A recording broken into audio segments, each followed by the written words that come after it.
show you to just play this in A minor, and then when I get to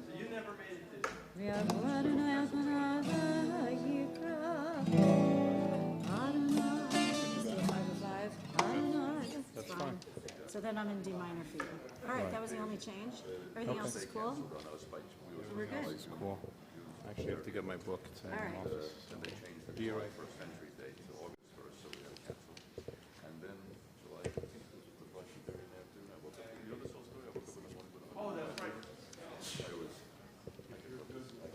I'm great. Perfect. You know that whole thing you go to drive on Park Road? I've been to my doctor's 1,000 times. I get there 6 months to find the building. I'm wandering through these buildings, like really like an insane person. But I did finally get my get through. And someone looked at me, examined me for 30 seconds. He said, "What's Joe's cell phone number?" I told him, "Cancel everything. You're not going anywhere now. Take it over here. Get the car." Drive myself to that time. He said, "I don't think so." So, let's. I went to see it. It's crazy. No. I don't really remember that.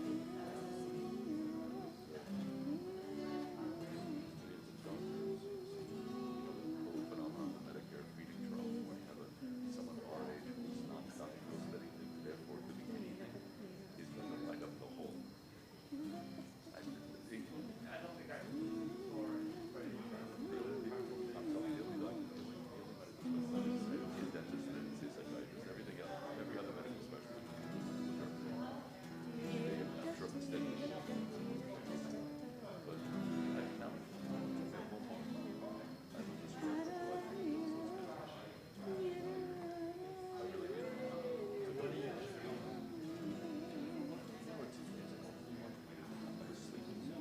I was so tired it was impossible. You're not going to get something back like that now. But that's all. That's all. Voice is back. My pain is good. I really feel like myself. He said it would take a whole month. And it was true. And what it was.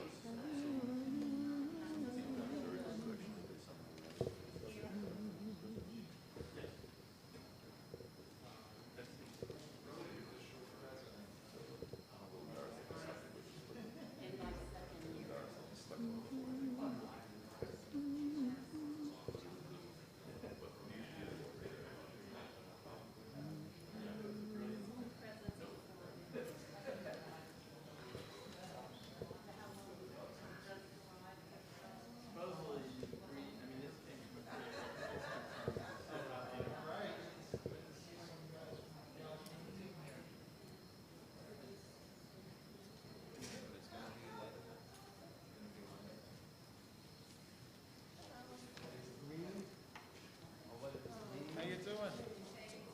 Nice to see you. Wonderful. Thank you so much for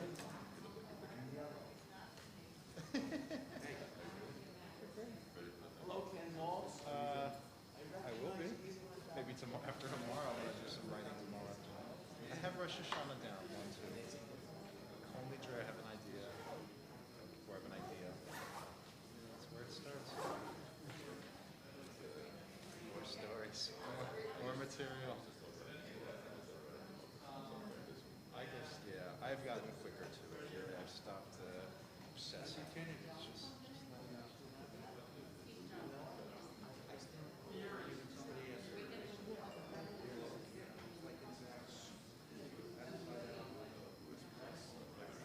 another sermon, another service. It's true. It's true. Well, people say, I'm looking forward to hearing your sermon.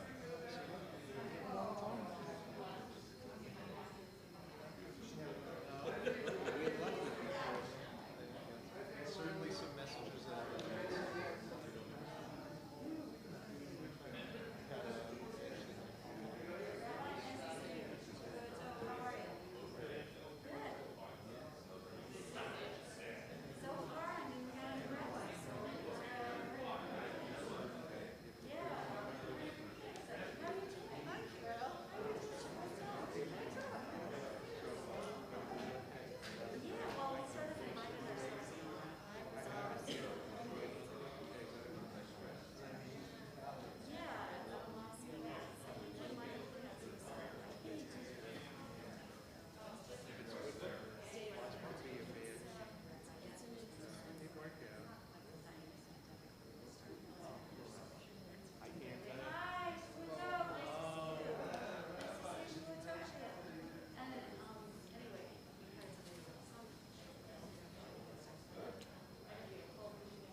Everyone, if we invite everyone to please take a seat.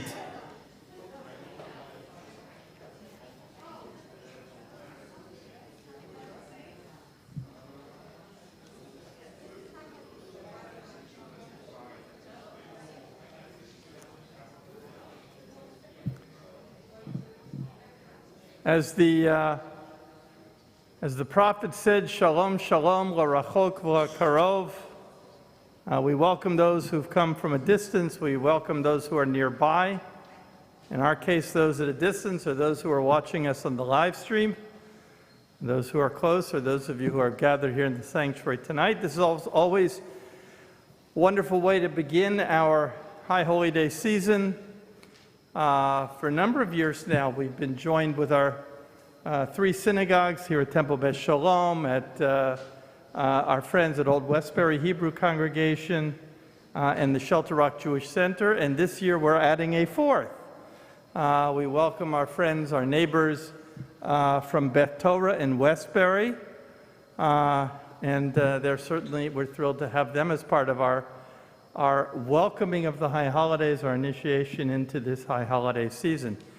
I welcome my colleagues from Shelter Rock, Rabbi Martin Cohen, and from Old Westbury, Rabbi Michael Stenger. And tonight we get a chance to introduce you for teaching to the newest member of our community. So this is a chance for us to get to not only learn Torah from him, but to get a chance to know him. I would like to welcome Rabbi Jack Dermer, who's the rabbi of Beth Torah in Westbury. Nice to have you with us, Rabbi Dermer. Thank you, Rabbi. Okay, good evening, everybody. Shavua Tov. Happy to see those who are here. Let me unmask. Those who are following on the live stream, happy you've joined us as well. Does everyone have a sheet? I'm going to be teaching from this sheet a fascinating story. Rabbi Stenger, I know, was walking around with it. If you need a sheet, he should have some more. Tonight is Selichot.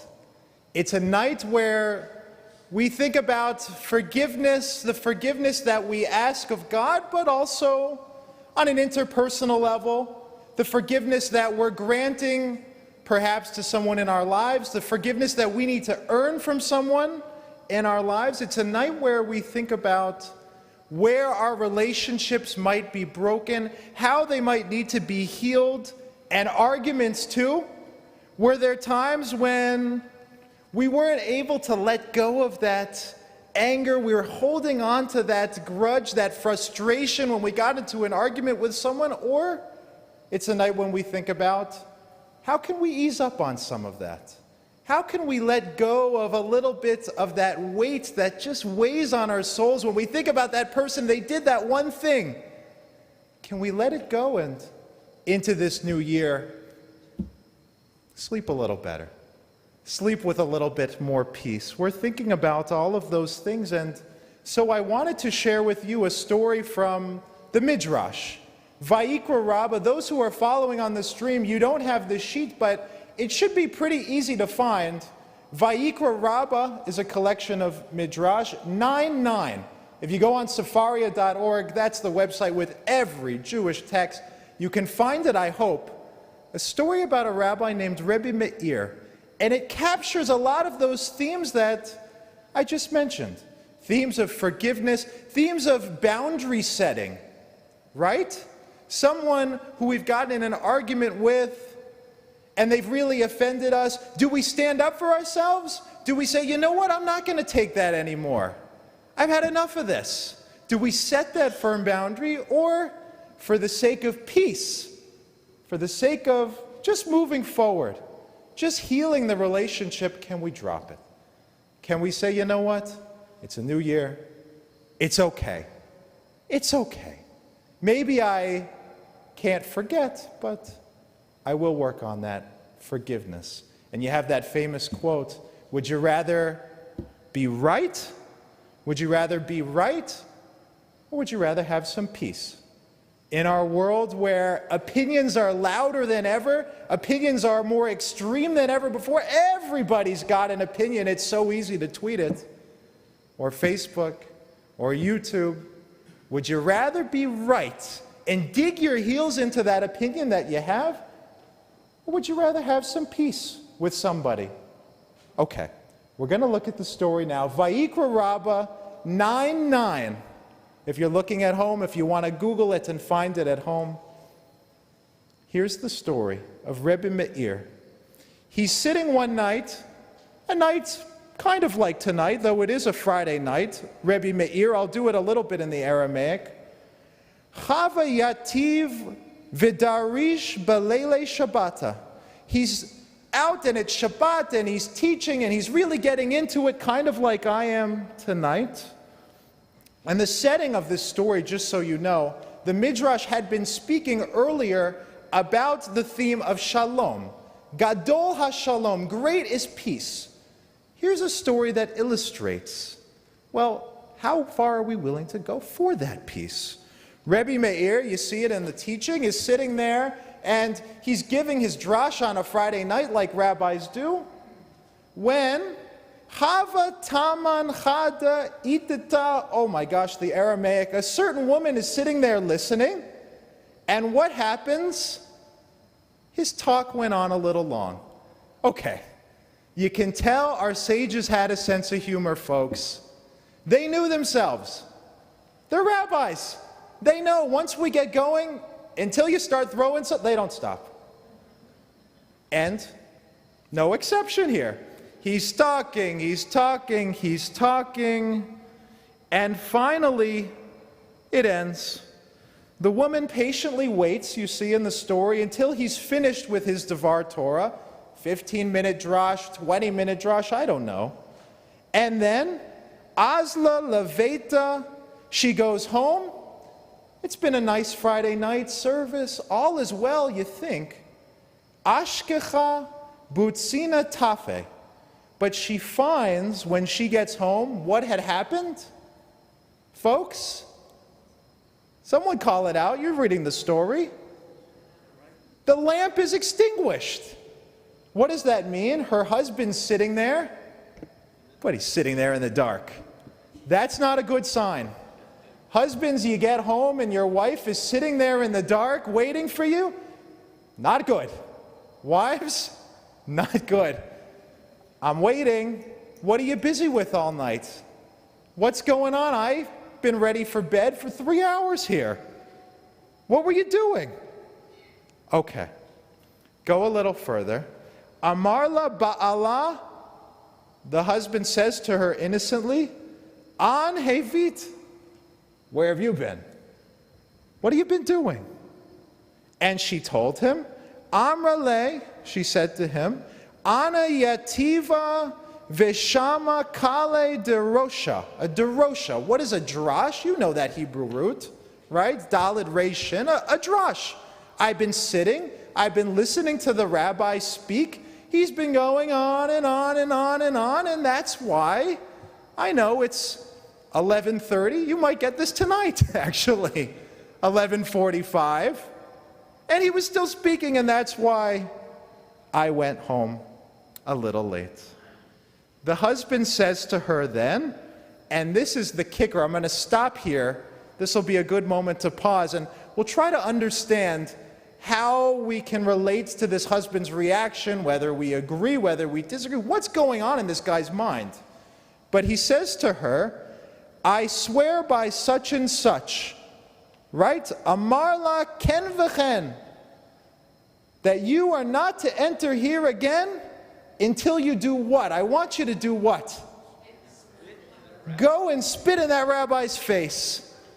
Any rabbi who doesn't respect the community enough to know when to stop talking, who goes on and drays on for an hour, that's no rabbi, perhaps the husband is thinking. Go back there next Friday night, Shabbat morning, whatever it is, and I want you to spit in the poor guy's face. Oh my gosh, and this is in our tradition, folks. Fascinating. Now, you think this shouldn't be an argument, right? of all the beautiful things for the wife to do, she's not out late at Atlantic City gambling. She's not with another guy. She's not doing the wrong thing. She's doing something holy and beautiful. She's there listening to a rabbi soaking in Torah, trying to better herself. How is this an argument? What's the husband's problem here? Well, sometimes, I hear people giving their theories. Sometimes an argument starts with something that really shouldn't have evolved into an argument, but it does. Something really minor, where you think to yourself, this isn't going to go and turn into a giant blow-up. It's nothing. You forgot to bring the seltzer in. But it does. And sometimes we allow it to blow up into that if we're not careful, even something minor. You came home a little late from services. Well, maybe it had happened before. Maybe this is a pattern. Maybe the husband is up late every single night waiting for his wife, and he's getting frustrated, and he's getting resentful, and maybe we can justify his anger a little bit. I don't want to paint husband in this picture as necessarily the bad guy, but it does seem extreme. It does seem really extreme. And look at what it leads to now as the story goes on. Yetiva shavta kamaita taninya utlita. They sat separated. You see that there about halfway down? 1 Shabbat, 2 Shabbatot, 3 Shabbatot. What is this leading to, guys? It looks like it. They're taking some time apart here. They're saying, as a result of this problem, our marriage might not last. We're taking a break over this, over what you're doing with that rabbi. And it's not good. It's not good. This is not a situation you want to be in. How are we going to resolve it? How is the rabbi, it's Rebbe Meir, I'll say a word about who he was at some point, how is he going to come up with a way to allow this couple to mend that argument, to heal in their relationship? What is he going to do? What is he going to say? What would your advice be? If you were Rebbe Meir, well, hold it for now. We'll get there, but you can think. What would you say to this couple? Your sage marriage advice to try to fix this crazy situation? Well, let's see. Her neighbors tell her, sometimes you should listen to your neighbors, sometimes you really shouldn't. If you have good neighbors, you're lucky. Her neighbors are telling her, if you're having this quarrel, let us go and we'll go back to the rabbi. We'll see maybe in his wisdom, in his speaking, he'll come up with some solution, or maybe one-on-one, he'll have some advice for you, how you can heal this broken aspect of your relationship. Here's where it gets interesting. I'm now just about 3 sections from the bottom on that first page. Rebbe Meir's response. Kevan dechame yaton Rebbe Meir tsafa beruach hakodesh. Rebbe Meir is sitting there in his study, and he has a vision from the Ruach HaKodesh. What is Ruach HaKodesh? Anybody know? Someone call it out. Ruach is spirit, right? Kodesh is holy. In this instance, the Ruach HaKodesh is a holy vision.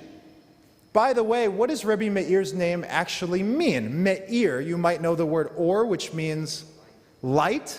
This is a man who was illuminated, who was enlightened, who was able to have these sort of pseudo-mystical visions, and he's sitting there in his study, and as a result of this vision, he knows, according to the text, exactly what's going on.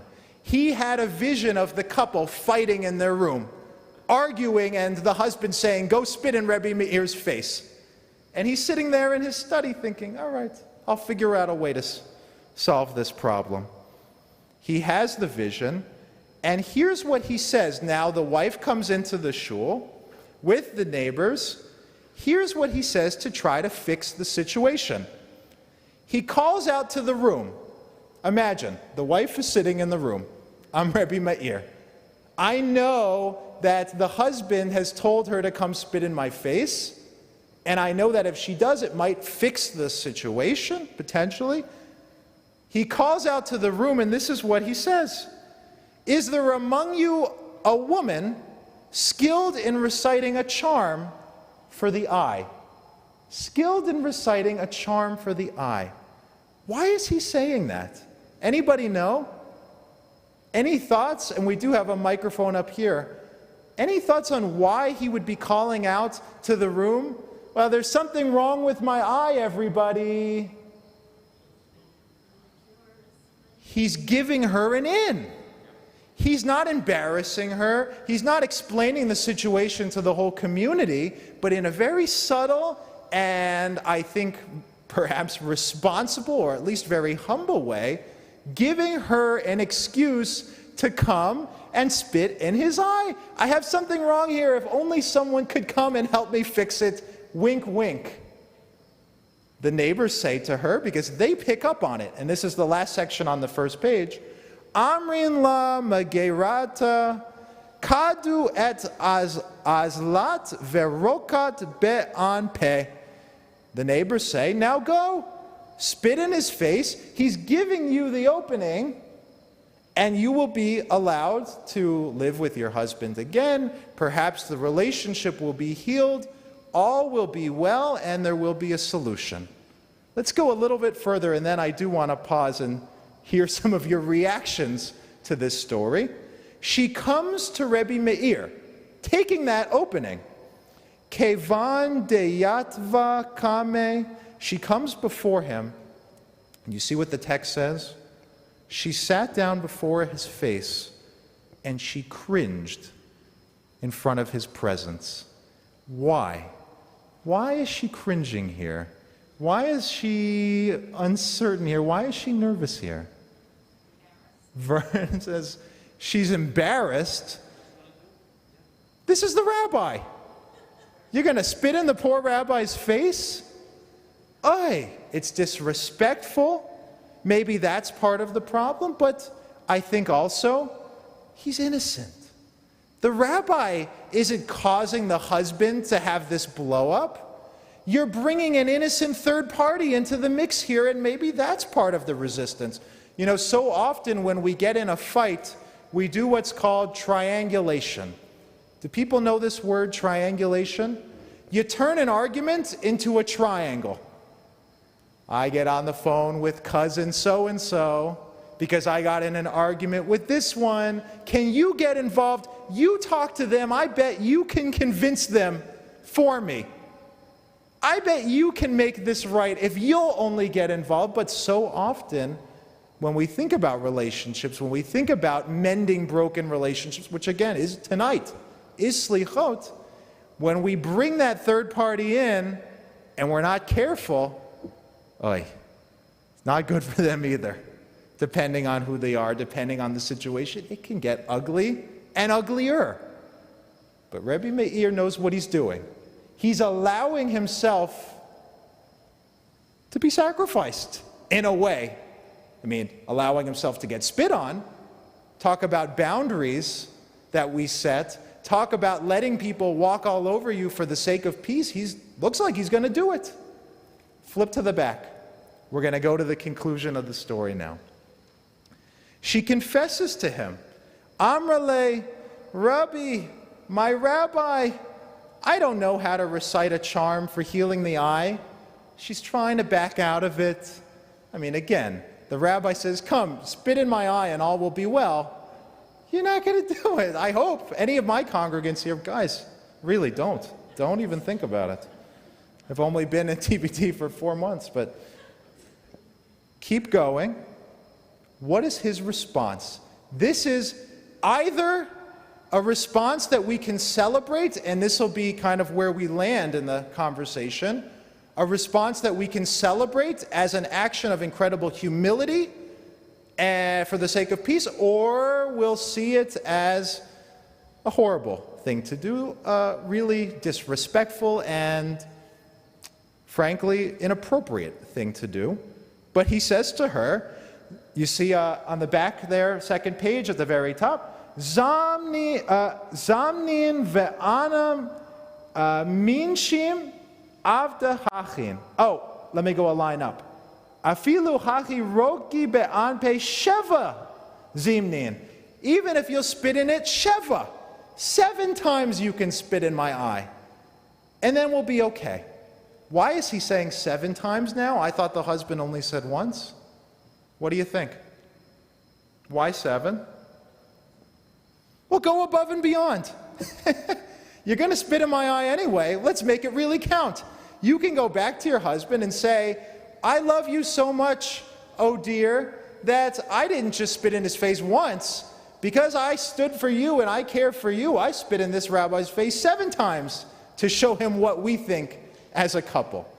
And did he ultimately allow the spit to happen? Yeah, he let it happen 7 times. Now we come to the students. You're Rebbe Meir's students. You're sitting around and a woman, a strange woman, comes up to your Rebbe, looks him in the eye and spits 7 times. What are you going to say? What are you going to do? You're upset. You're frustrated. The Rebbe, in this instance, he's the one who represents the connection to God, to Torah. And Rebbe Meir, just so you know, he's one of the great, great sages of the Mishnaic era. 139 to 163, we believe, are his dates. One of the most quoted sages in the entire tradition. This is no slouch. This is a big macher. Okay? 7 times. Disciples say to him, and I want you to really get an understanding for what they say and his response, because it's so telling. Amru lo talmidav, his students say to him, Rabbi, kach mevazin et haTorah? This is how we allow the Torah to be treated here? With such contempt? With such shame? You're going to allow the Torah, so to speak, to be spit on? Allowing yourself to be spit on? Here's Meir's response. I'm going to say it. We'll think about it. Lo hava... Oh, they say, Lo hava lach lememar. If only you had told us to recite an incantation, we could have healed your eye. We didn't need to worry about all the spitting. The students don't really know what's going on. They think there's a problem with the eye. They don't realize that what needs to be healed here is not his eye, but the relationship. And Rebbe Meir says, Amar leho lo dayo lemeir lehiyot shaveh lekono. Isn't it enough for Rebbe Meir, he's speaking about himself, to be like my Maker, to be like God? Wow. Step back for a second. What does Rebbe Meir think he's doing when he says, I allowed myself to be spit on 7 times because it's enough for me to be godlike in that way? Any thoughts on his response, on why he would say, well, this was a godlike thing for me to do?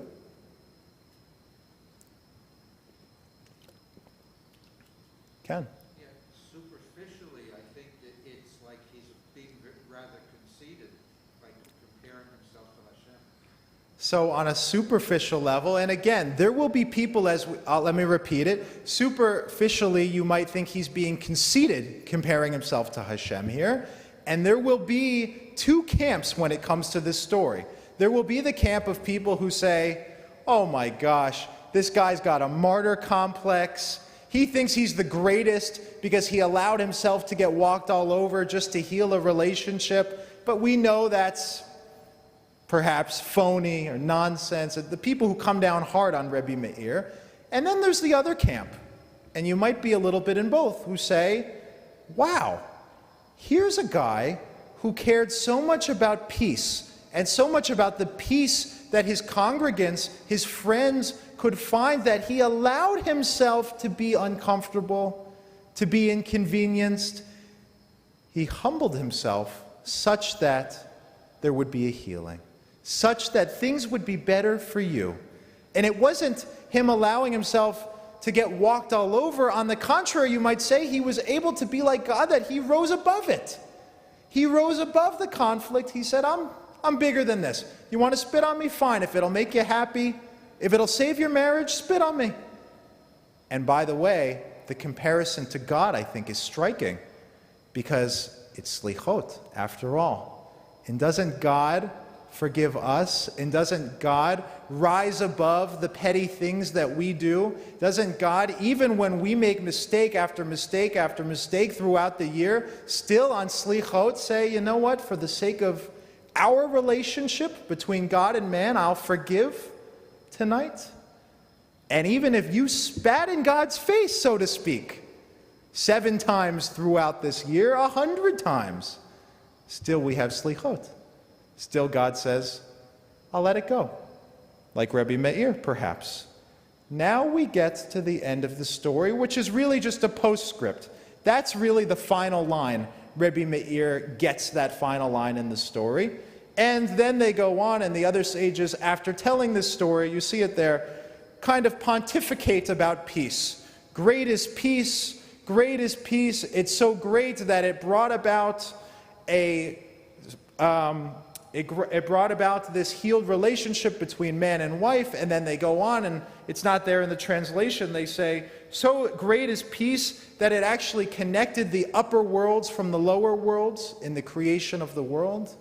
Peace has an incredible power, and that it's worth, at least perhaps the moral of this story, it's worth allowing ourselves to be a little bit inconvenienced, humiliated, humbled for the sake of achieving that peace. I just want to share one other great teaching on this theme that you may not have heard. What's the Hebrew word for shamayim, for heaven? I gave it away. Good night, everybody. It's late. The Hebrew word for heaven, I gave it. What 2 words, I'll follow up with a better question, is that Hebrew word made from? Anybody know that? Shamayim is heaven. What 2 Hebrew words come together to make Shamayim? Not quite hearing it. The way I've heard this teaching is that Shamayim comes from one Hebrew word, Eish, which means fire, and Mayim, which means water. And you might say that heaven is the ability for these polar opposites, for these completely different perspectives somehow to coexist. Now, in our world, that's a dangerous thing to say. I'm not here to get political tonight. It's not my home shul. But in our world, where people have really dug their heels into their opinions in a very strong way, where families are split over opinions, and I've heard a lot of those stories in many different areas of life, but families are split. Can we know what it means as we think about healing our relationships into this year, to give a little so that we can have a taste of that Shamayim, of that feeling of heaven, when Eish and Mayim, when fire and water, though they don't normally jive in this world, can at least come together for long enough to experience some type of relationship. Now, I want to start to wind the class down. We just studied a really wild story, but I want to hear from you a little bit. How do you respond to Rebbe Meir's actions here? Do you see Rebbe Meir as someone that we should be looking up to? Should I be the rabbi giving the sermon this year that says, let's all be more like Rebbe Meir? Or do you see Rebbe Meir in this context as someone who really blew it? And is this an example not of a hero who we should aspire to be like, but of someone who really let himself get walked all over, and that's dangerous? And he should have stood up for himself. He should have, instead of getting spit on, he should have gone to the husband and said, who do you think you are, guy? Your wife just wanted to learn some Torah. Go to bed. We don't need your commentary. That would have been the Long Island version of Rebbe Meir. What do you guys think? Do you see him as someone we can aspire to be like, or do you see him as really someone who dropped the ball as a Rebbe in this story?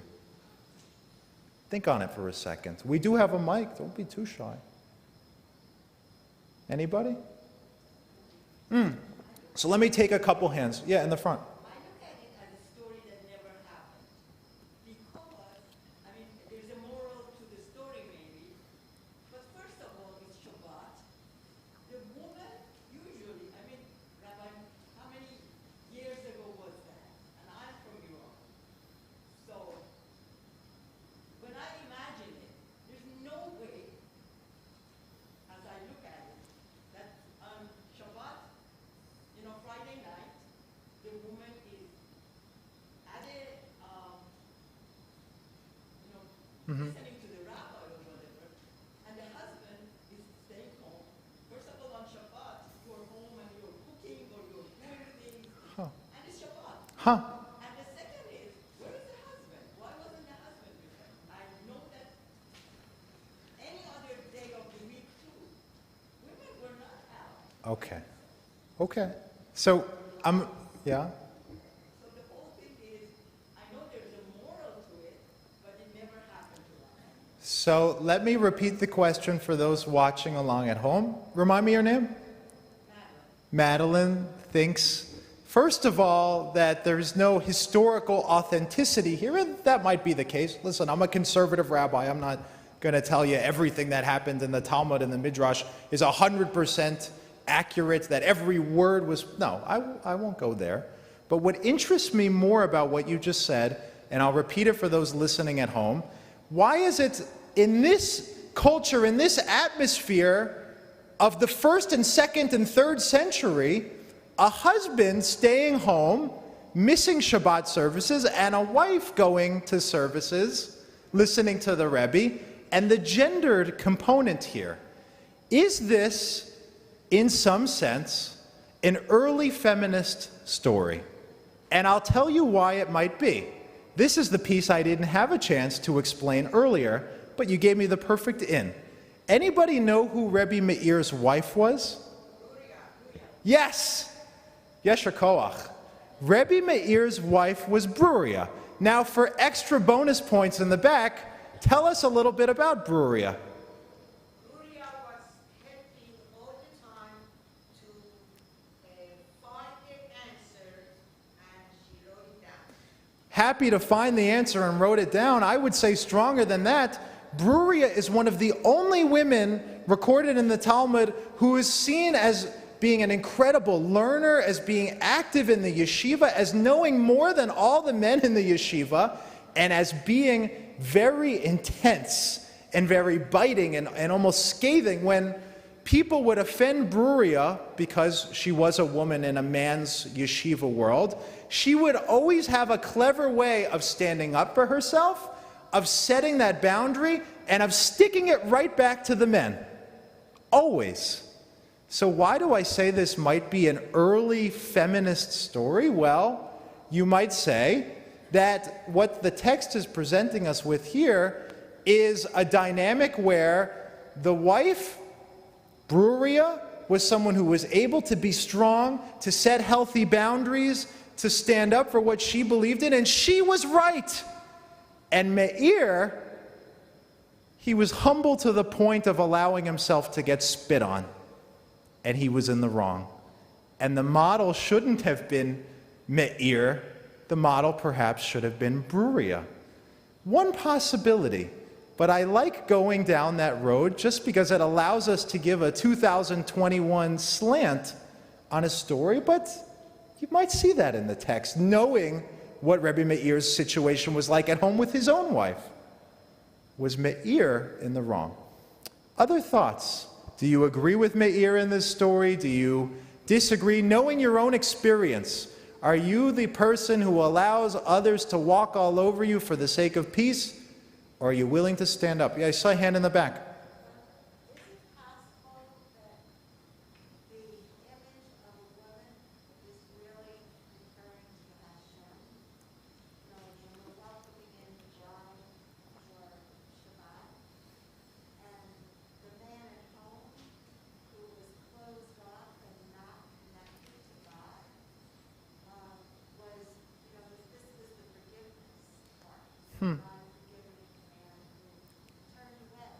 Huh. Huh. So I love that. Just to repeat it for those who are watching along at home, one theory, and it almost has a Kabbalistic slant. Are you a studier of Kabbalah, the Zohar? That the feminine aspect of God, the Shekhinah, versus the masculine aspect of God. And maybe here the text is telling us something about a woman, that feminine aspect that's yearning to come close to the Torah, and the man who's angrily sitting at home in the dark, who's turned his back. I'm not sure if I can say that the authors of this text were going there, but what I am sure of is that it's a beautiful spin. So I thank you for that. Any other final thoughts? And again, to get back to that question, in your life, it's Selichot. You should be thinking tonight about those relationships that need to be mended. You should be thinking tonight about the arguments you're in, and the times you did stand up for yourself and the times that you didn't. Should you strive in 5782 to be more like Rebbe Meir, to let things go? Someone says a bad word about you, you don't need to carry it. Just let it go. Just move on. Or do you want to be Bruria? Do you want to be the opposite of Meir? Do you want to be this year the kind of person who you don't have to be angry, you don't have to be mean, but you get up and you say, listen, I'm not going to be treated that way anymore. If you're going to treat me that way, you don't have a place in my life. Zeo, that's it. And setting that strong boundary. Which is it?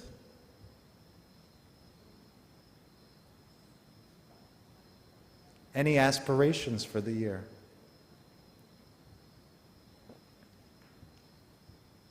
In the back, ladies? Okay. So let me share now just my prayer for the coming year, because like all good Jewish questions, and maybe part of the reason that people are waffling a little bit is, like every good Jewish question, the answer is always both. The answer is always a little bit of both. I hope for us in this coming year that we'll have the wisdom to know the difference between those two perspectives. I hope for all of us in this coming year, where again, opinions are louder than ever, people are more extreme in their beliefs and their arguments than ever before, we will each have that wisdom to know when it's worth being a little more like Bruria, a little less like Meir, and really standing up for those values that we have in our hearts and really making them known and not allowing ourselves to get spit in the face, because we're worth more than that. At the same time, have the wisdom to know too. You don't have to hold every grudge. You don't have to let everything go, but you should let some things go. And if you want to be able to achieve peace, not just in your relationships, but in your heart, if you want to be able to get into bed and put your head on the pillow at night and actually sleep, you have to also have a little Meir.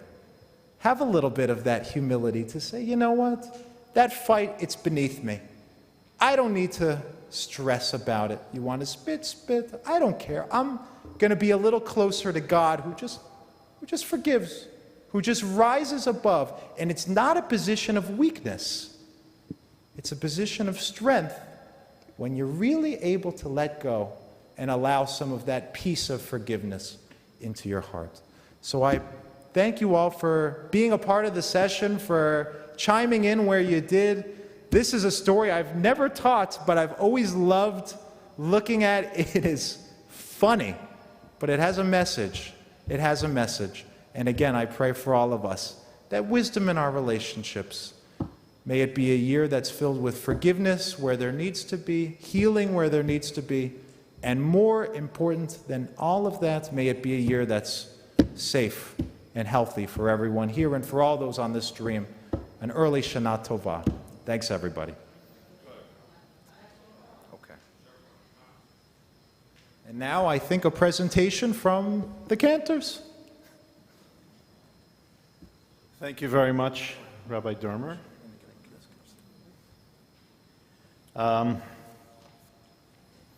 This year, we are joined by Rabbi Dermer's and Cantor Chesler's synagogue for the first time. And if you'll allow us just a couple of minutes to change the scenery and prepare for the service. So take a couple minutes, talk amongst yourselves, and we'll begin in a couple minutes.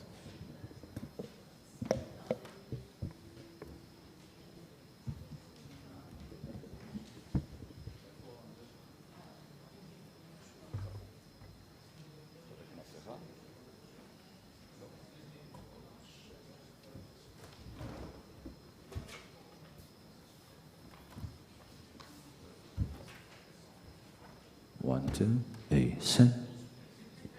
A.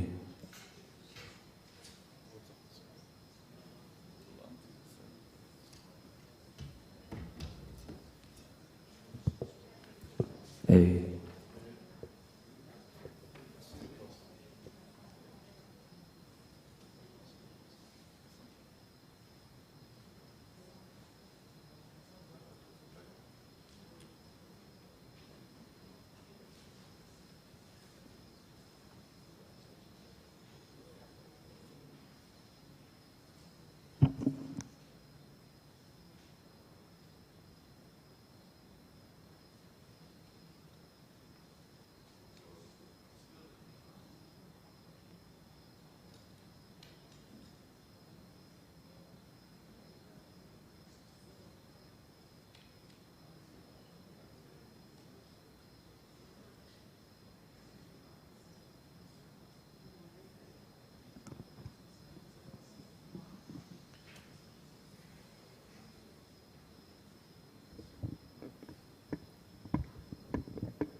Cantor Chesler?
So, just a little starter before we begin the actual service, just to understand the purpose of the service. The Selichot service is a time for us to come together essentially the first time before God in preparation for the High Holy Days. And we do this at night because at night is a time when we feel closeness in the darkness, even though we have plenty of light in here, though outside it's dark. We feel a certain closeness to God because we're afraid. And when we're afraid and frightened is the time when we call out for help and support.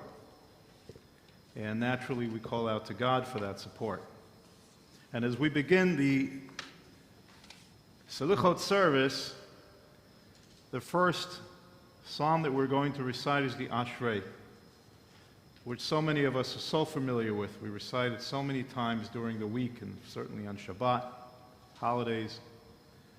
But why the Ashrei? The Ashrei is an acrostic, which means that it uses the letters of the alphabet to begin each line, uses all of the letters of the Jewish alphabet, and therefore it, in a way, encompasses all of the attributes of God. And in it, it says, Chanun v'rachum Adonai. God is merciful. God is kind.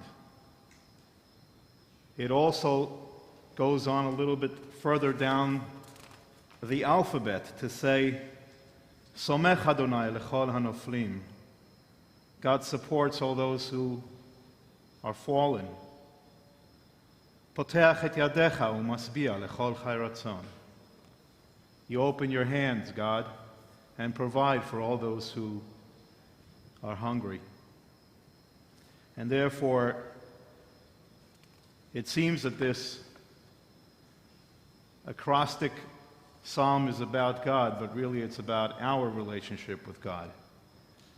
It encompasses everything that we need to be able to survive and to thrive in this seemingly difficult world that certainly has gotten more difficult over the last year as we've dealt with all sorts of pandemics and calamities, and we come here with an open heart hoping for help.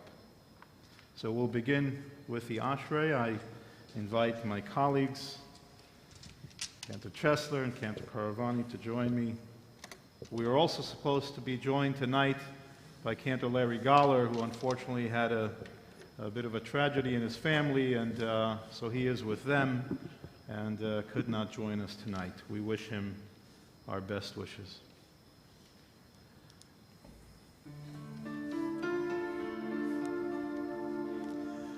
Ashrei Yoshvei Beitecha Od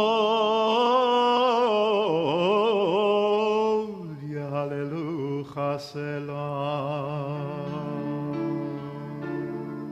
Ashrei Am Shekachalo Ashrei Am Shadonai Elohav Tehillah leDavid, Aromimecha Elohai HaMelech, Vavarecha Shimecha le'olam eved.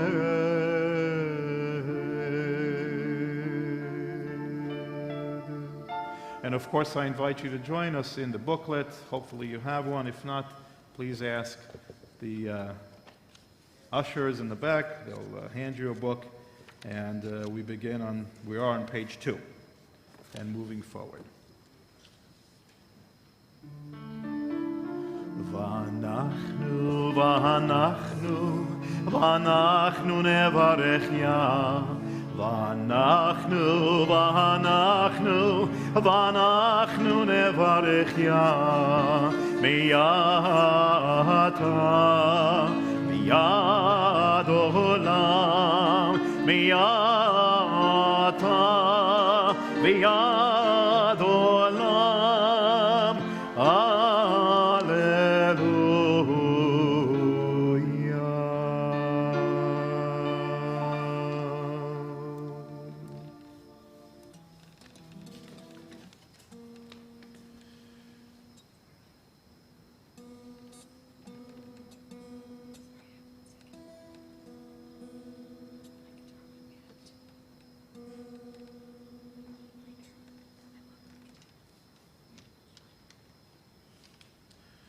continue now on page 6 with the Kaddish. Please rise.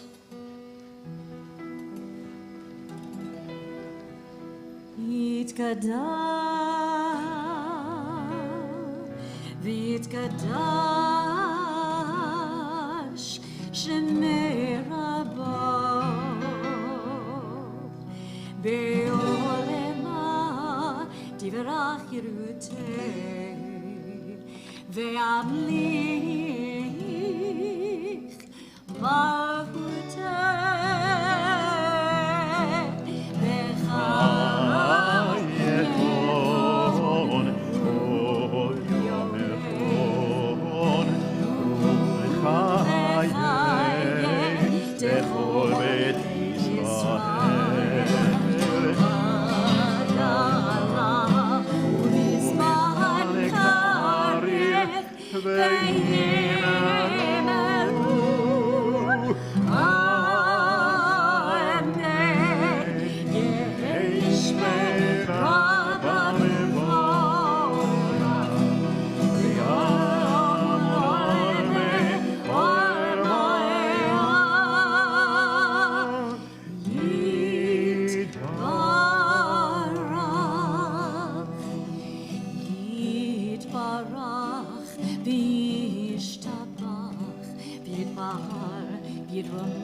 ויתהדר ויתעלה ויתהלל שמר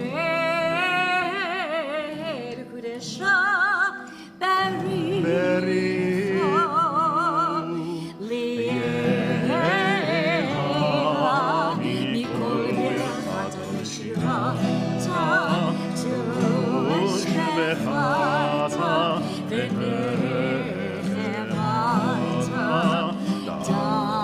דמירן בעולמה ונאמרו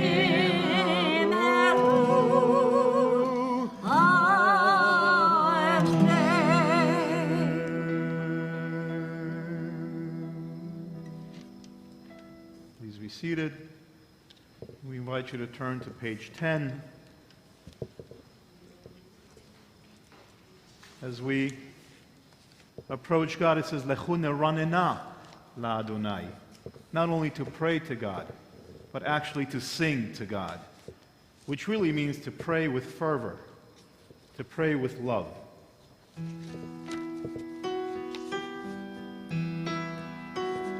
Lechu neranena, Lechu neranena la Adonai. Lechu neranena l'Adonai, Naharia vetzori she'enu, Nekadma fanav betoda, Nekadma fanav betoda, Nekadma fanav betoda, Bizmirot nari halot,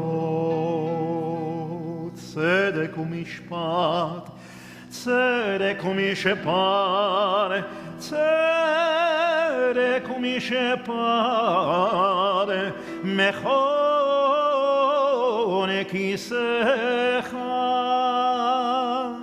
chesed, chesed, ve'yemet yekadmu fanecha, yekadmu fanecha, chesed, chesed, ve'yemet yekadmu fanecha, fanecha, asher yachdav namki gesor beveit Elohim mehalech, asher lo hayam ve'asor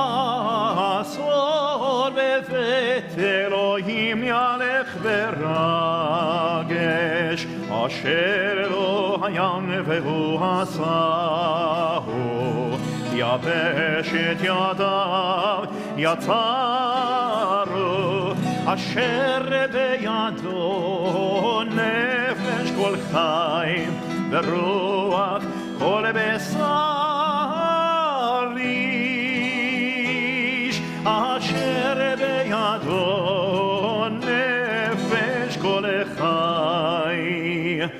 ורוח כל בשרי.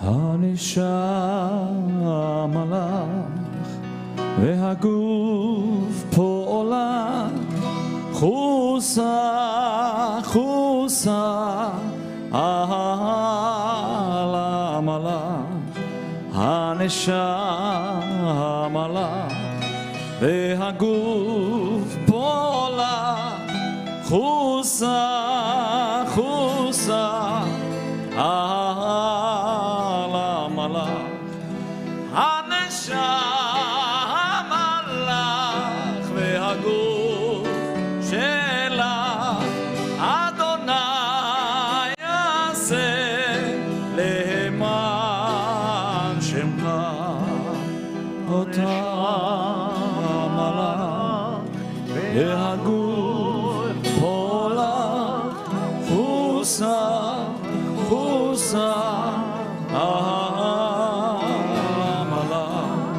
הנשם הלך והגוף פועלה חוסה חוסה המלאך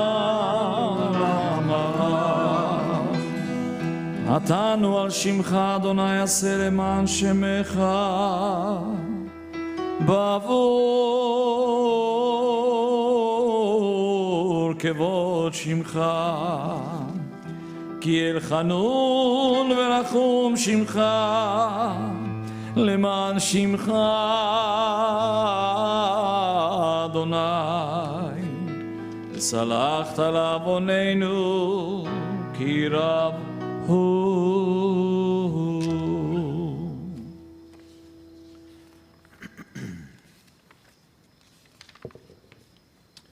We invite you to go now to page 16,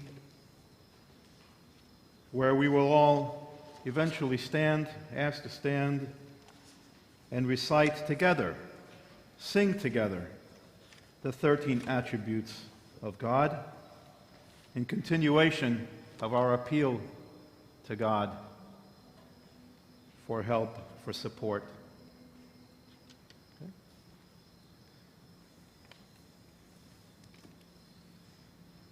You taking these yourself?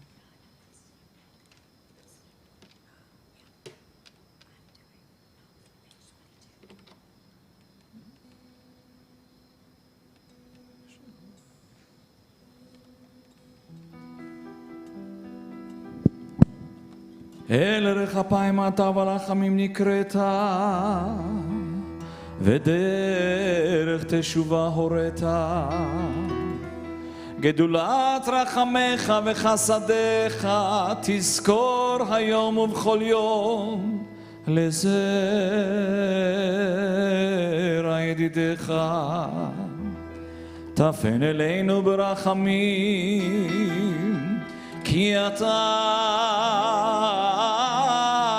בעל הרחמים בתחנון ובתפילה פניך נקדם קודעת לנה מקדם מחורן אפיך שוב כמו בתורתך כתוב ובצל כנפיך נחזה ונתלונן כיום וירד אדוני בענן תעבור על פשע ותמחה אשם כיום ויתייצב עמו שם תאזין שבתנו ותקשיב מנו מאמר כיום ויקרא בשם אדוני ושם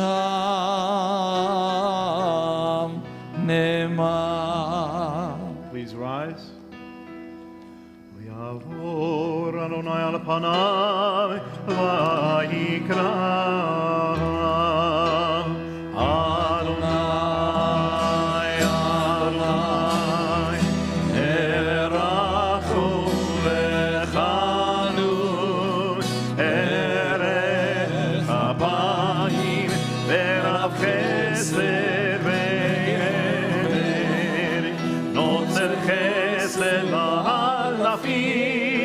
נוסע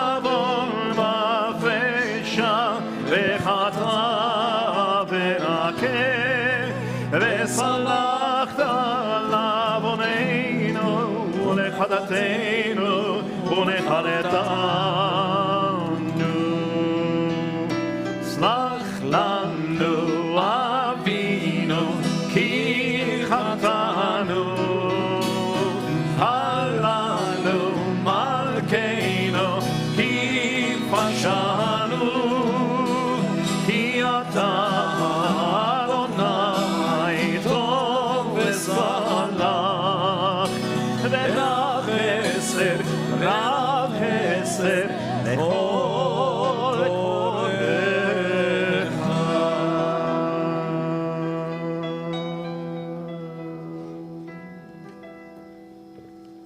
May be seated.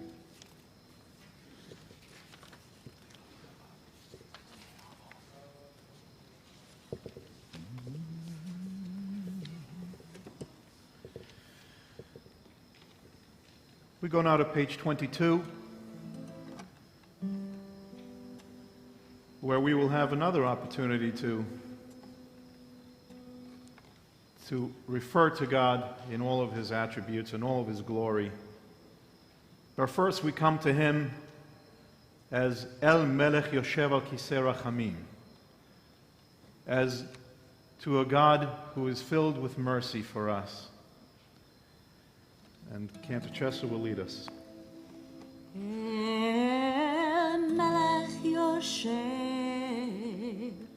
al Kisei Rachamim, מתנהג בחסידות, מוחל עוונות, גובר עוונות עמו.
זכר לנו היום ברית 13, כמו שידעת לעניו מקדם, כמו שכתוב, וירד אדוני בענן, ויתייצב עמו שם, ויקרא בשם אדוני, ויעבור אדוני על פניו,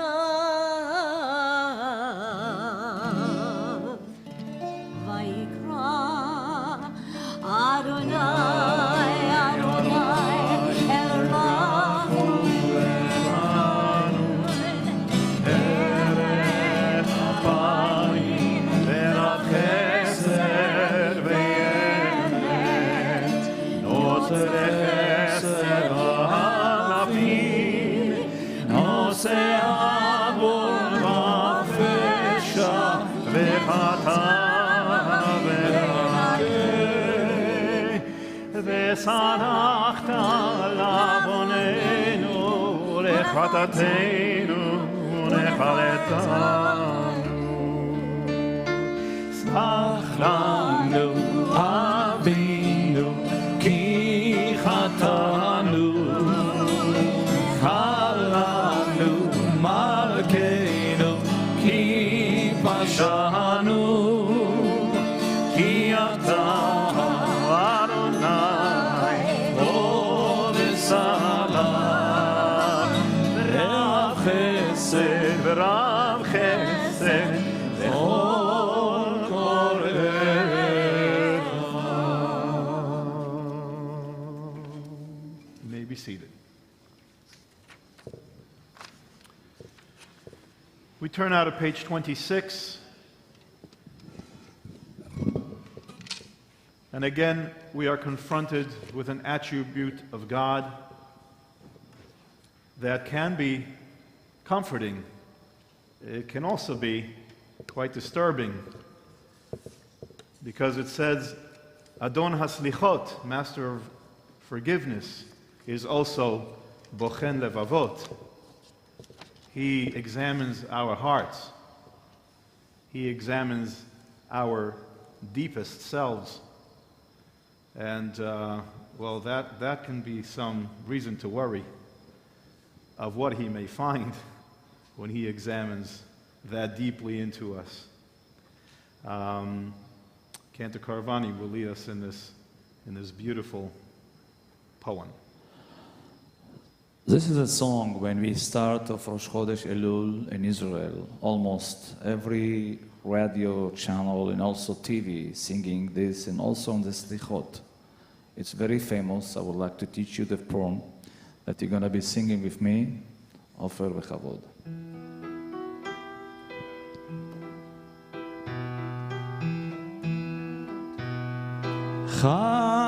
חטאנו לפניך, רחם עלינו. Let me try. חטאנו לפניך, רחם עלינו. אדון הסליחות, בוחן לבבות, עולה עמוקות, דובר צדקות. חטא, let's be here, לפניך, עלינו. חטאנו לפניך, רחם עלינו.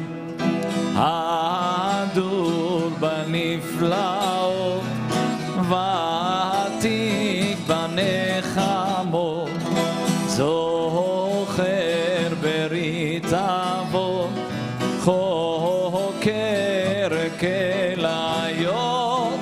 חטא רחם עלינו. חטאנו רחם עלינו. טוב ומטיב לבריות, יודע כל נסתרות, חובש עוונות, לא בצדקות. חטא רחם עלינו. חטאנו לפניך, רחם עלינו.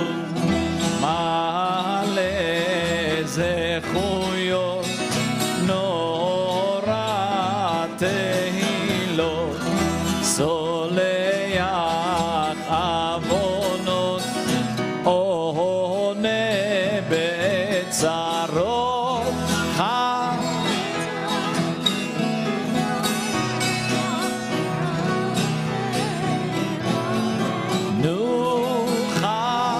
חטאנו לפניך, רחם עלינו. פועל ישועות, צופה עתידות, קורא הדורות, רוחם ערבות, שומע תפילות, תמים דעות. again. רחם עלינו. חטאנו לפניך, רחם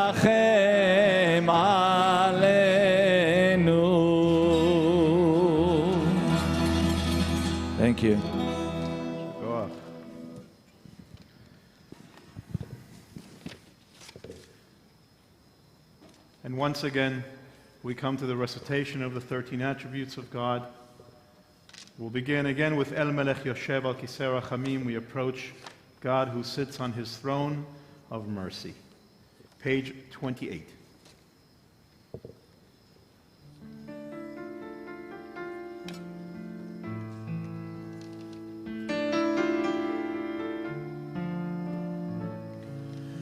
El Melech Yoshev Al Kisei Rachamim Mitnaheg B'chasidon Mochel Avonot Amo Ma'avir Rishon Rishon Marbe Mechila Lachatzaim Oslicha Lefoshim Oslicha Lefoshim Ose Tzedakon Imikol Basar Varuach Lo Cheratam et Igmol Lo Cheratam et Igmol El Horet Alano Lomar Shelosh Esrei Zechor Elano Hayom Verit Shelosh Esrei כמו שהודעת ליענב מקדם,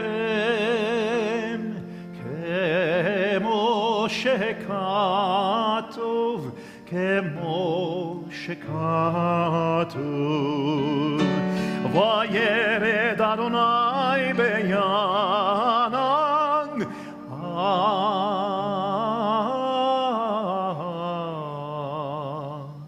ויתייצב עמו שם, ויקרא בשם אדוני, ויעבור אדוני על פניו, ויקרא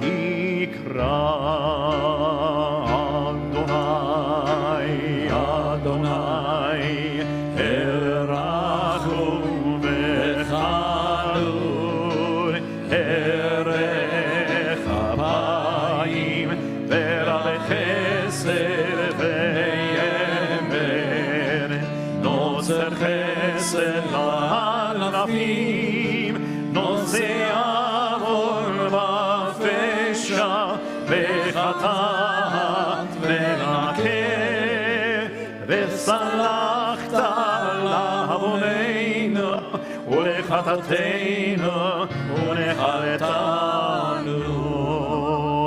סלח לנו אבינו כי חטאנו, חללנו מלכנו כי פשענו,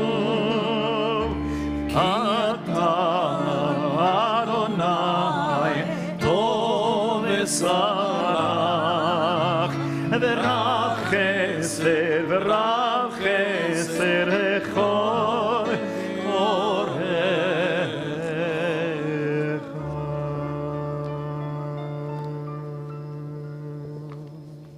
May be seated.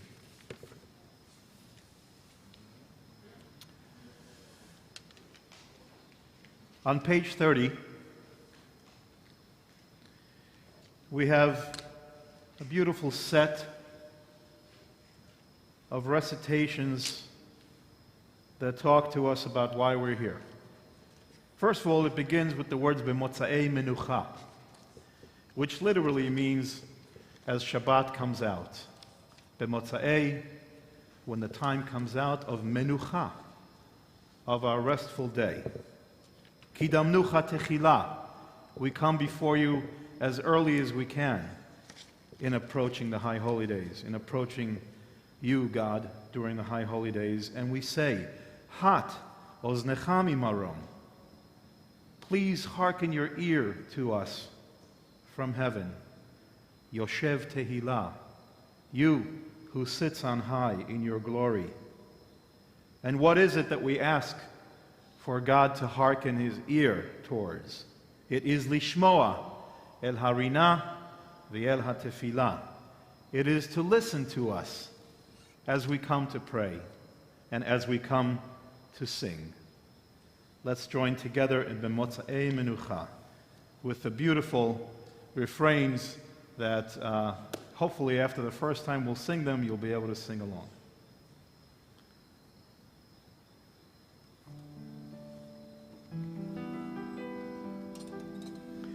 B'motza'ei Menucha, B'motza'ei Menucha, Kida menucha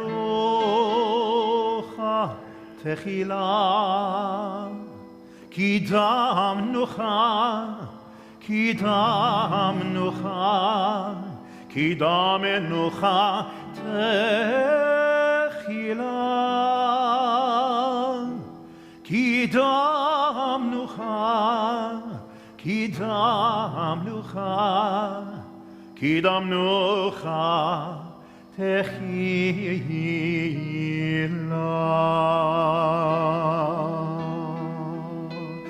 Bat oznecha mimarom, Yoshev Tehillah,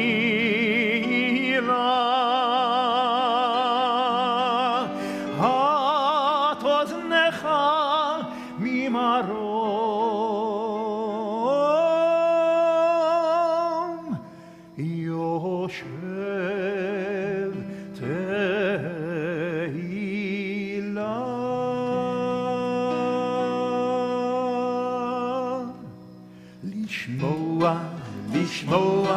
Lishmoa harina, lishmoa el harina v'el tefila, lishmoa el harina, lishmoa el harina v'el tefila.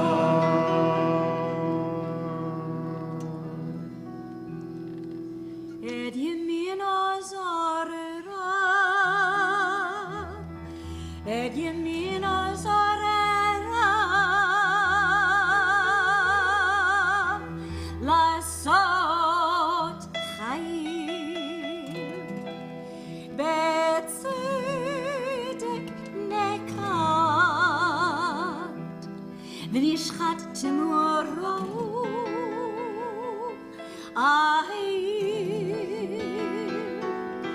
Genana giza bizakam be'od layl lishmoa el harina, lishmoa el harina ve'el tefila.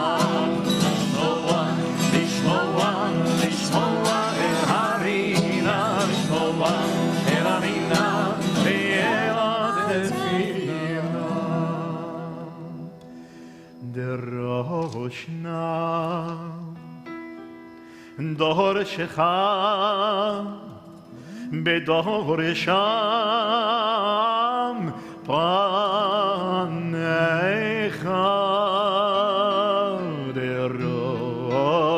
Roshna Dor Shecha Bedor Sham Panecha Yidaresh Lamo Mishmei Meyonecha Oleshavat Chinoname Aletale Maoznecha Yidaresh Lamo Mishmei Meyonecha Oleshavat Chinoname פלט עליהם אוזנך לשמוע, לשמוע, לשמוע אל הרינה, לשמוע אל הרינה ואל התפילה, לשמוע, לשמוע, לשמוע אל הרינה, לשמוע אל הרינה ואל התפילה.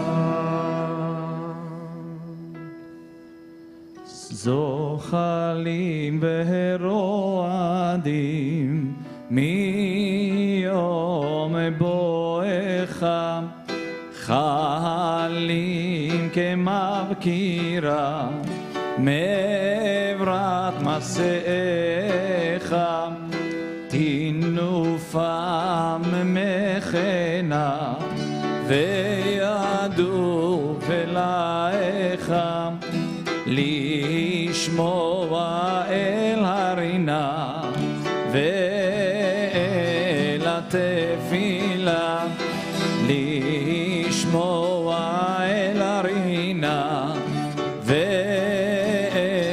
התפילה.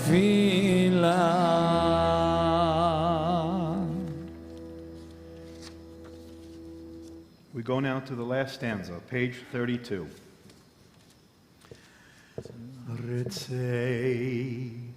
רצי עתירתם ביום אדם בלילות,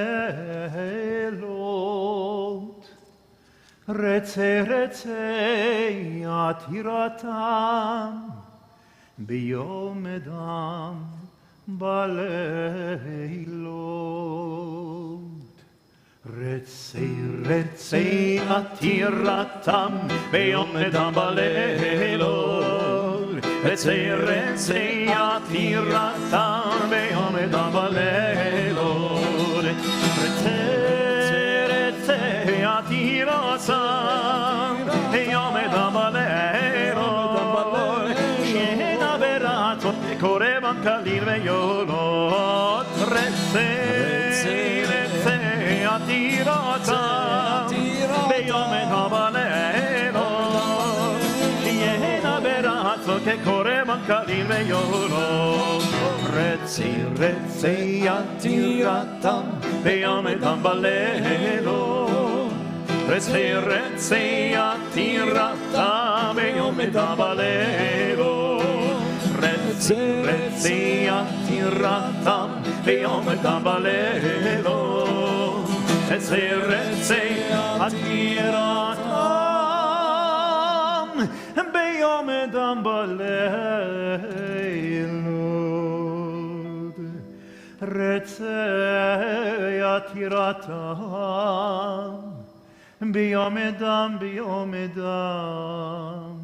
ביום אדם בלילות, שינה ברצון כקורבן קליל ויולות, תרם ניסיך עושה גדולות, עושה גדולות.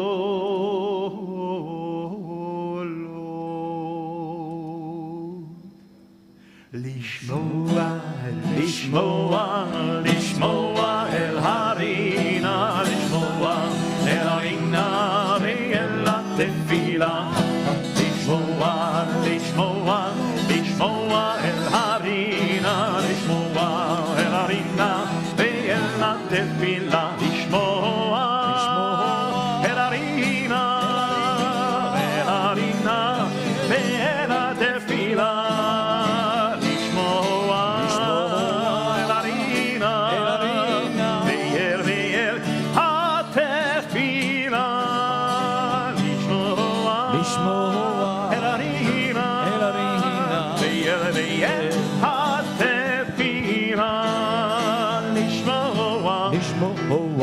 רינה ואל התפילה, לשמוע אל הרינה ואל התפילה, לשמוע, לשמוע, לשמוע אל הרינה, לשמוע אל הרינה ואל התפילה, לשמוע, לשמוע, לשמוע אל הרינה, לשמוע אל הרינה ואל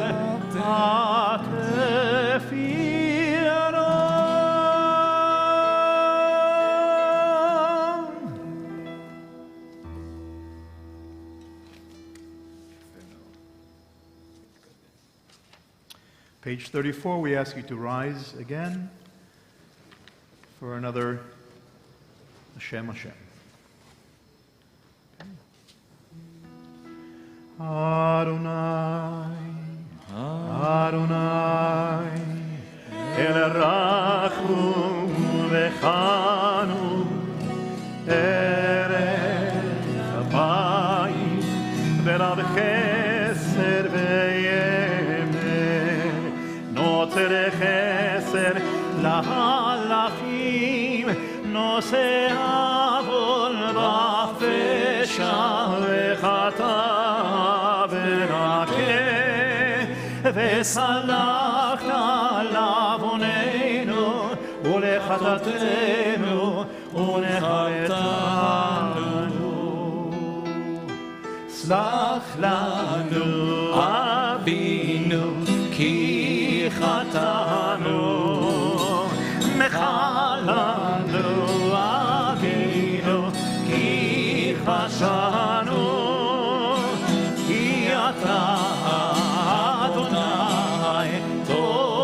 Salach, Rav Chesed, Rav Chesed, Lechol Korecha.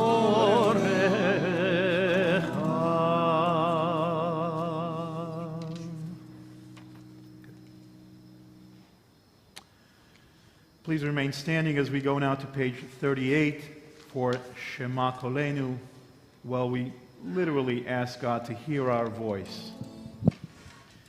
And Cantor Chesser is going to introduce us to a beautiful new refrain melody that we hope that you will join in. And at this time, I will open the ark. It's a refrain by Craig Taubman, and you'll hear it throughout our rendition of Shema Kolenu, Hashivenu al Tashlichenu. And it goes like this. Shema Kolenu, Adonai.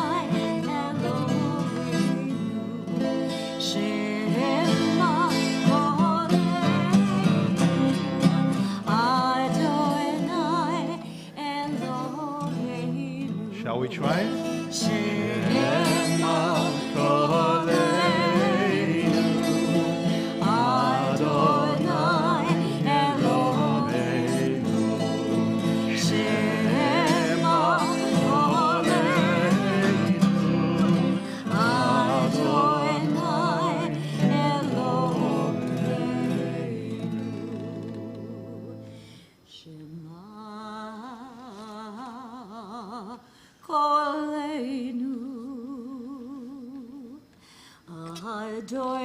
Adonai Eloheinu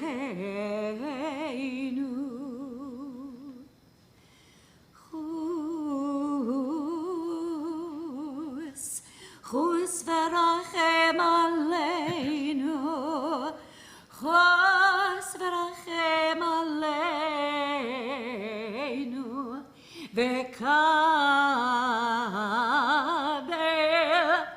V'kabel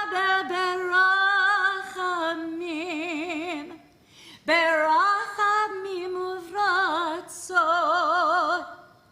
V'kabel berachamim uvratzon Et tefilatenu Shema Kolenu Adonai Eloheinu Shema Kolenu Adonai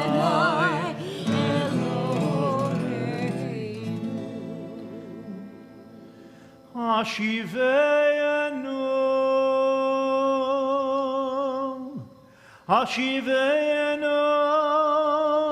אדוני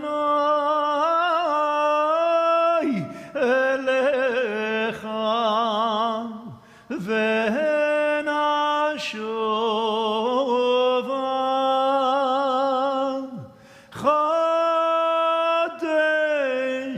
חדש ימינו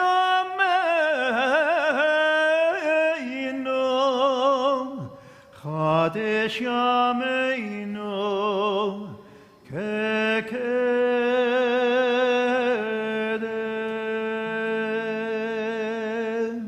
שמע קולנו אדוני אלוהינו שמע קולנו אדוני אלוהינו אל תשליכנו מלפניך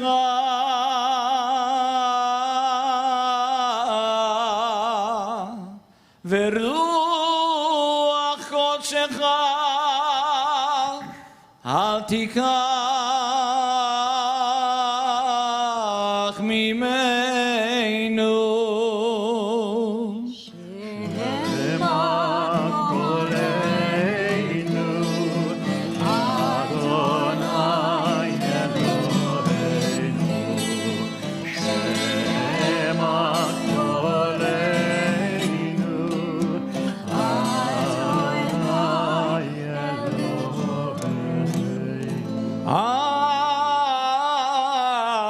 תשליכנו לעת זקנה ככלות כוחנו אל תעזבנו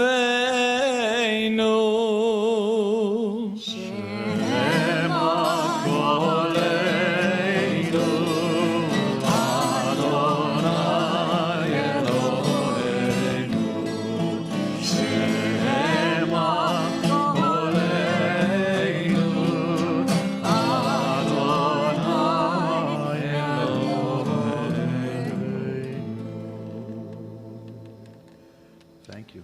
Beautiful. Please remain standing. We go to page 40 for the Ashamnu.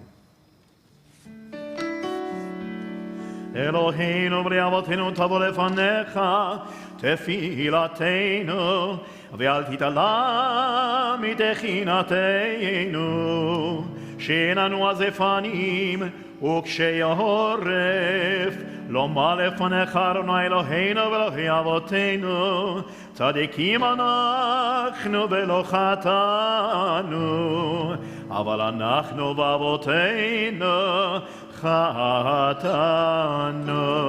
איי איי איי איי איי איי איי איי אשמנו בגדנו, גזלנו, דיברנו דופי. איי איי איי איי איי איי איי איי הבינו והרשענו זדנו חמסנו טפלנו שקר איי איי איי איי איי איי איי יתנו רע כיזבנו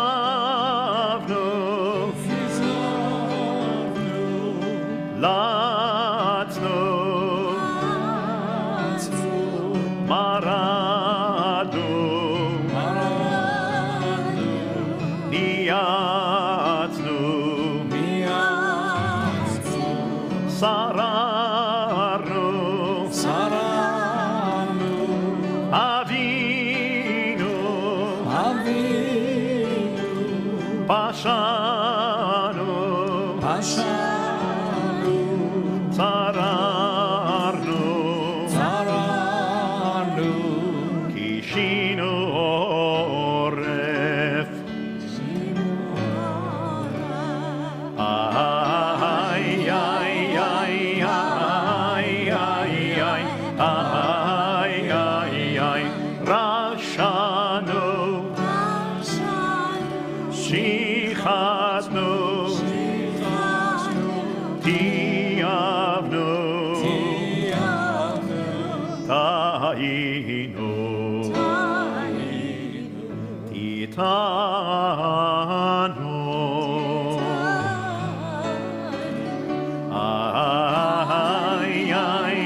You may be seated for a moment.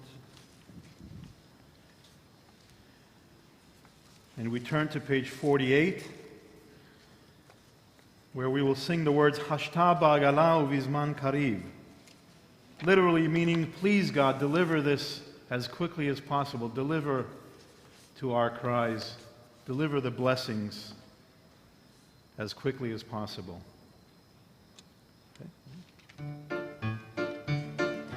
Hashta ba'agala uvizman kariv,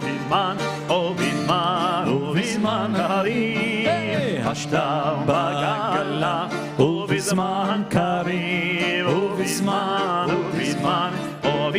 kariv. Hashta oy hashta ba'agala uvizman kariv. Hashta ba'agala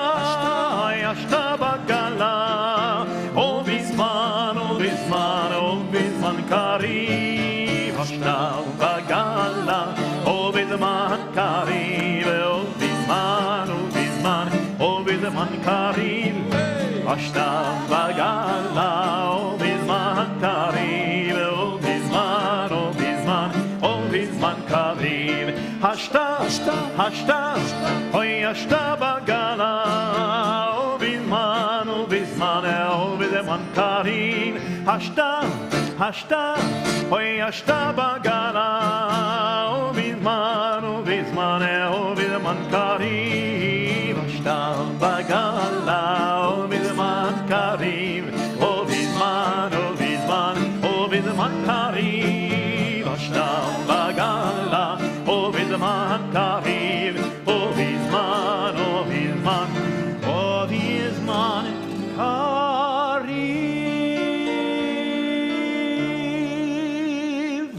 And please join us in this beautiful traditional melody. Everyone knows Shomer Yisrael, the guardian of Israel. Keep us safe.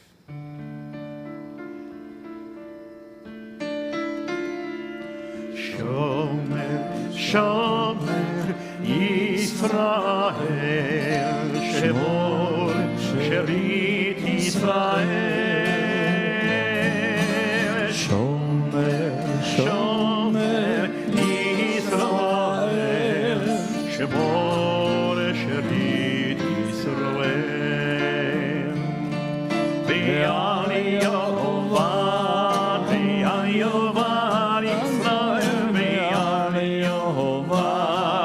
Ve'al Yovad Yisrael האומרים שמע ישראל.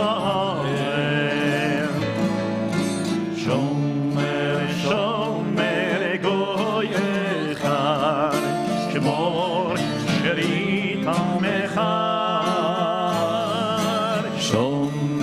שומר גוי אחד, שמור שארית עמך. ויעל יאבד גוי אחד, ויעל יאבד V'al yovad goy echad hamiyachid V'yishimcha Adonai Eloheinu Adonai echad Shomer Shomer goy kadosh Shemor sheritam kadosh Shomer Shomer goy kadosh Shemor sheritam kadosh V'al yovad goy kadosh V'al yovad goy kadosh V'shalosh kedoshot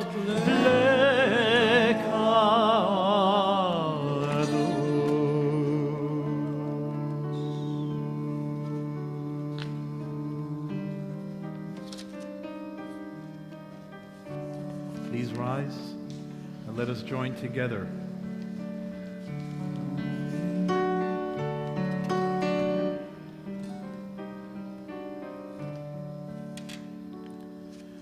Avinu Malkeinu Choneinu Vaneinu Avinu Malkeinu Choneinu Vaneinu Ki en banu masi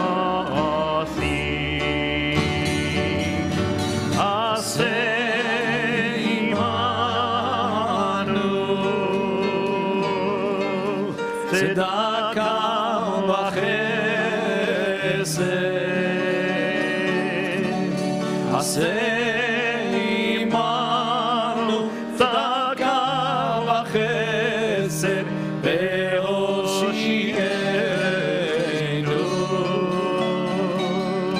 עשה עמנו צדקה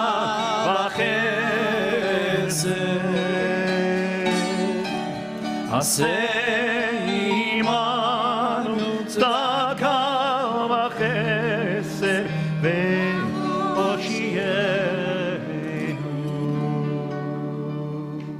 אבי מלכנו חננו בנינו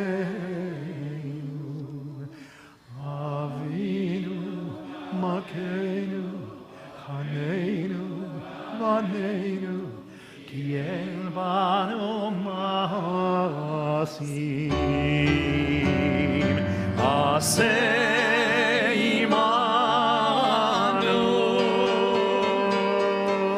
צדקה וחסד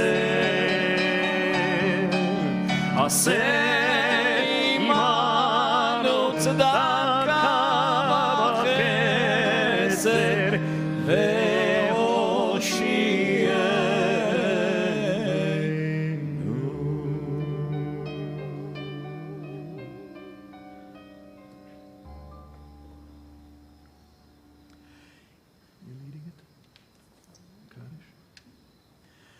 יתגדל ויתקדש שמי רבה ויעלם דברה חירותי וימליך מלכותי בחייכון וביומכון ובחיי דכל בית ישראל איי בגלה ובזמן קריב ויאמרו ויאמרו יהי שמי רבה מבורך ויעלם בעולמיה יתברך יתברך וישתבח ויתפאר ויתרומם ויתנשא ויתהדר ויתעלה ויתעלה שמי קודשם שמי קודשם לעילם כל ברכתה ושירתה תושבחת ונחמתה דמירן ביעלמה תושבחת ונחמתה ידע דמירן ביעלמה ויאמרו תתקבל צלותו ואותו לכל בית ישראל קדם המון בשמיה ויאמרו ויאמרו ויאמרו ויאמרו יש למה רבה משמיה חיים עלינו ועל כל ישראל ויאמרו ויאמרו ויאמרו ויאמרו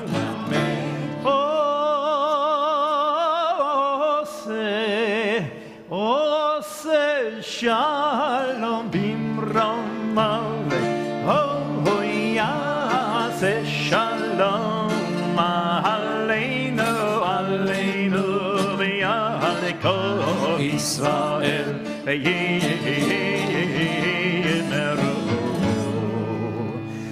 ויאמרו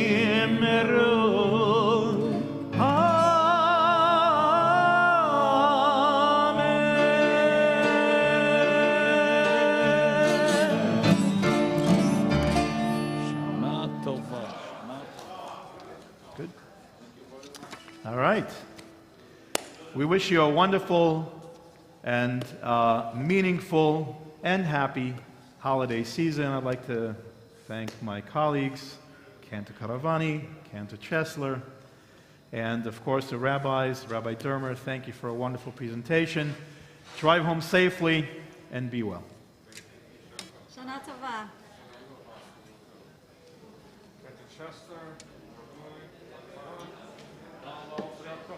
Yasher Koach. Yasher Koach. Thank you so much for including us. It was very fun. It got me in the mood. Yeah, I hope so. We have Larry here next year. Oh my gosh. Thank you for the hospitality.